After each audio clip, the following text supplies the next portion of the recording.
Hey guys, welcome back. Just wanted to kind of give a little backstory of what this channel is about and kind of introduce myself. My name's Nathan. My wife is Liz, and in the fall of 2018, we purchased a property in central northern lower peninsula of Michigan, and it's 5 acres. It's on a river. It is on a paved road, so it checked a lot of our boxes of the things that were important to us, for accessibility, proximity to our home. So it's a little over 2 hours, 2.5 hours away, and we closed in late November, and no, sorry, I think day after, November 1st, something like that. So we basically had the end of the fall, winter, and have now owned it for a little about a year, 14 months, something like that. So this is something that has been a lifelong dream of mine. My close friends and I, if you grew up in Michigan, born and raised like I have been, it's kind of in your blood to want to buy property. And for our senior spring break, we went up camping, and where most of our friends went to Cancun. So it was like the coldest week on record in that part of the state, which is in the relative area of where our current property is. And so I got a tent, and we froze our asses off, but had a great time. So it's been a long time coming, and for this video, I want to do a little something different. I haven't really figured out how to do slideshows yet and voiceovers, so I'm actually just going to do a slideshow on my computer, spin the camera around, and kind of talk over what we've done since then, to kind of complement the videos that I've posted. As you may have seen, depending on you're watching, I tend to take just a lot of videos of the scene. I want to have kind of a record of, especially early in owning this property, of what are the seasons like, what are,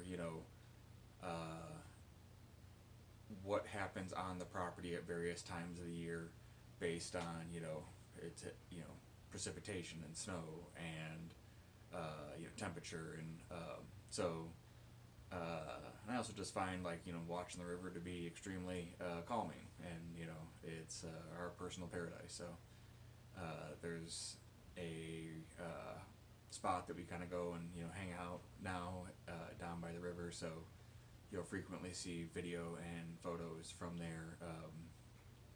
Just kind of, I want to have a record of how that progresses. So let's see if this works. So this was the day we looked at the property, and it was in the process of having an existing mobile home demolished by hand. So it was a couple of teenagers, some sledgehammers, and an adult that seemed like he was running the operation. So here's where they've ripped off most, taken down a lot of the walls and stuff like that. And so we went and walked around the property while they continued the demolition, and at least we were able to kind of see what the structure was and where it was located. So that was kind of nice just to get that as an idea. This is our front little parking lot area the same day. So this property had been abandoned for like 10 to 15 years before our purchase. The previous owners had passed away, and we were purchasing it from their estate. And so the property has a 32 by 48 pole barn on it, with a dirt floor. Here's the interior.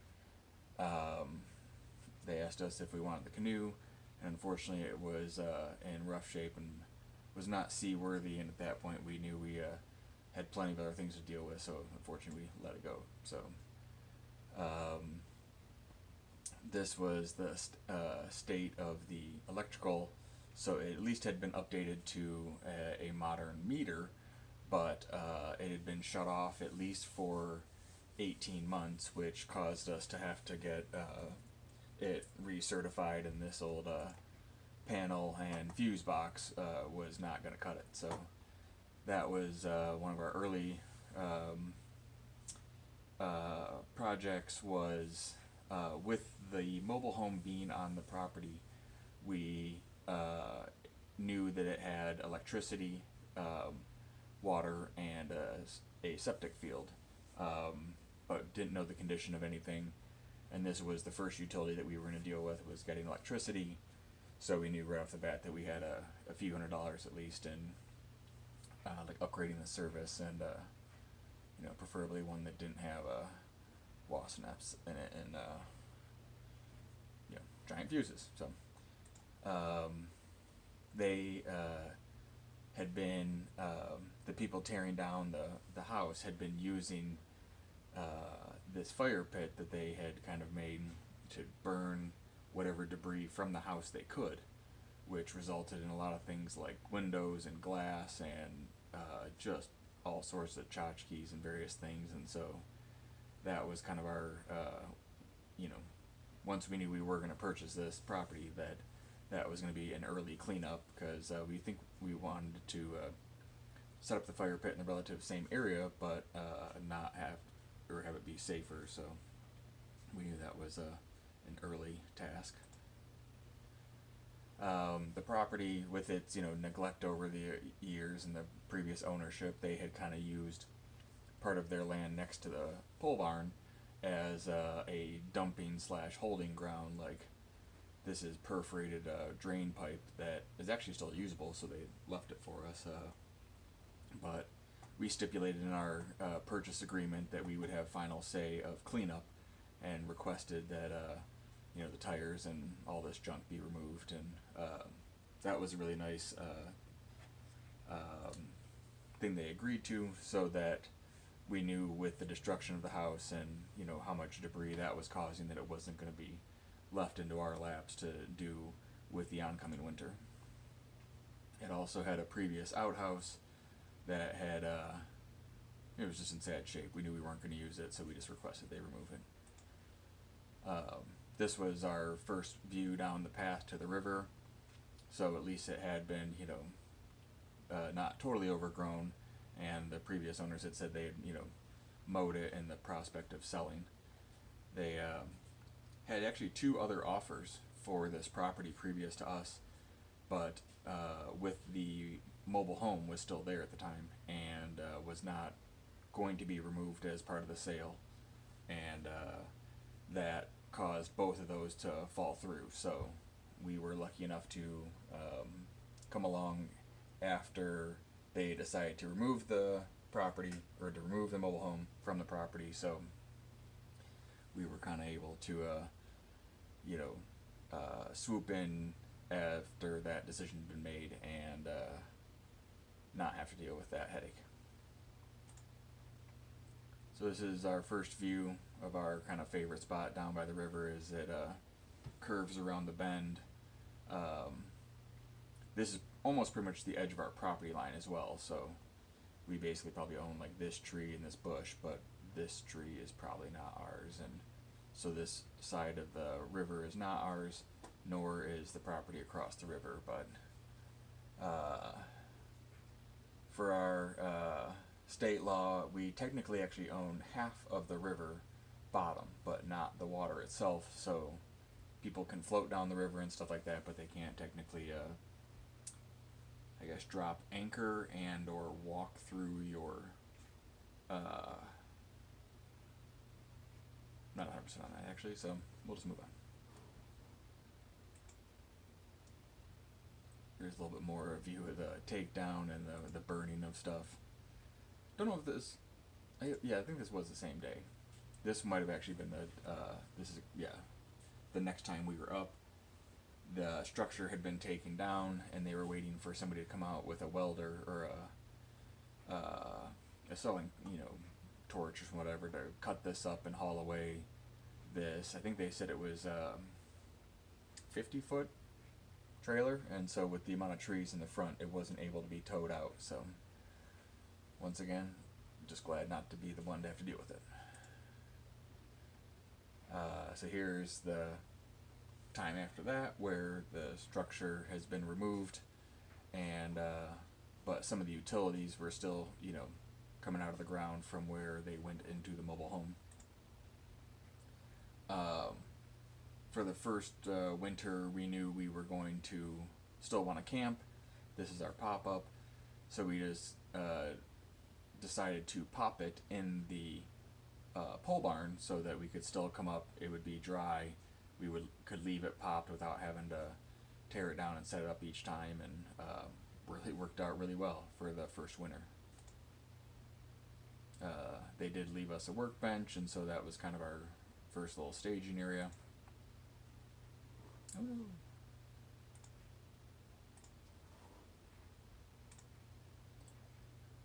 So here's where the sewer pipe was coming out of the ground.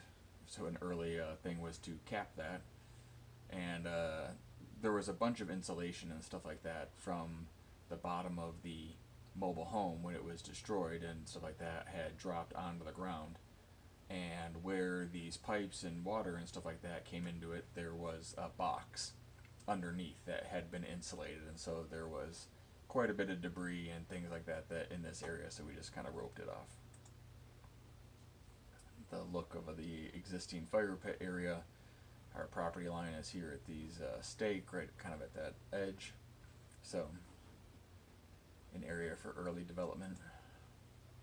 And after we kind of got in and got relaxed, you gotta relax by the fire. This was a pad that they had left. With this, we had requested this table and chairs, and they left that as well. So I finally had a place to bring out my dartboard again, and just kind of an early staging area. And if while we were out and doing work and stuff like that, it was always nice just to kind of have an extra table and chairs to sit at, take a break. So brought some firewood in and kind of have some of the tools for tending the fire close by. Sign of from the other side, showing the door, and we built some shelves.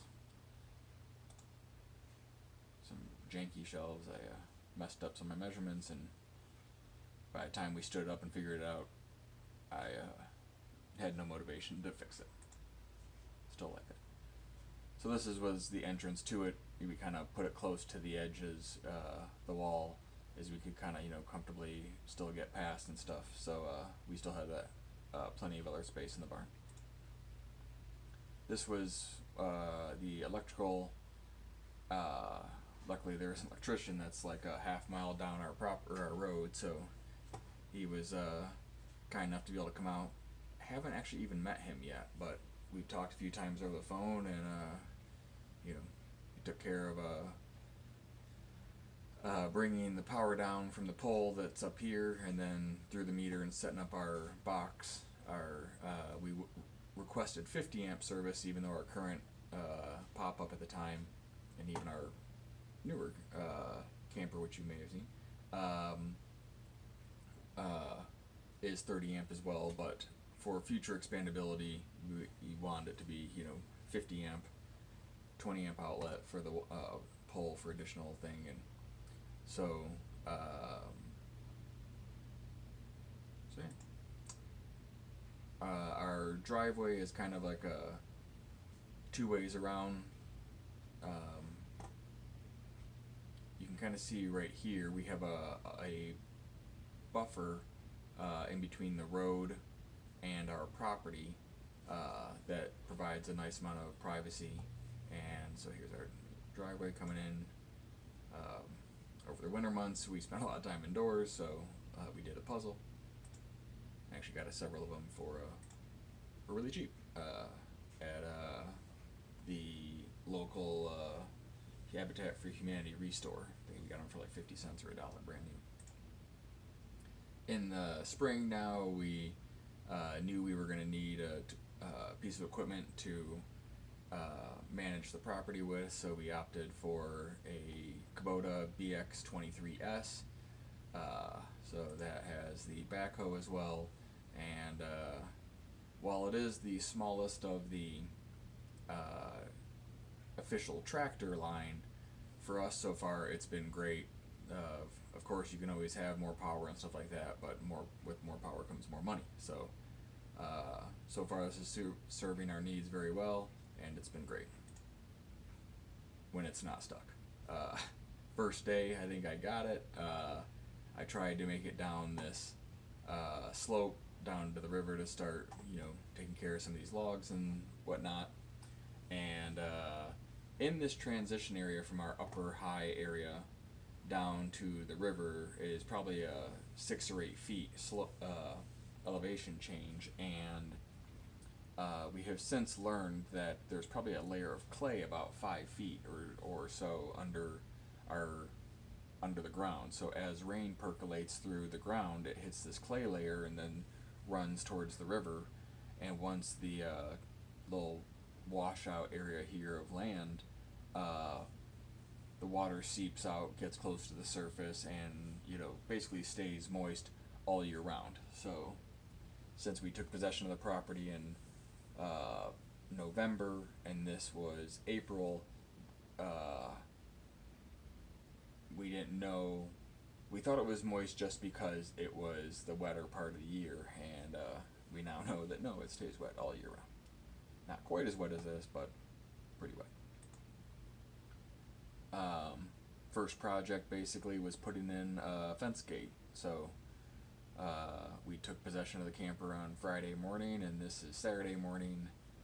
While we were having our coffee, we realized, we need to secure our property more. So we drove out to Home Depot and got some sonotubes and concrete,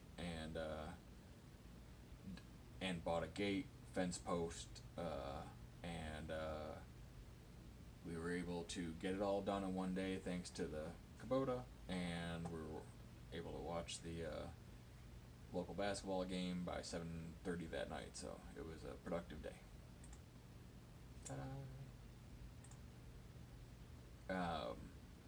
So this is our kind of first setup of bringing the camper out of the pole barn and putting it kind of in the yard of the previous mobile home. Decided to go with a porta potty, so somebody else at this point was hauling away our waste. At this point, we had not set up our septic, and I think even at this point. So we were bringing, 5-gallon jugs for water, and we didn't.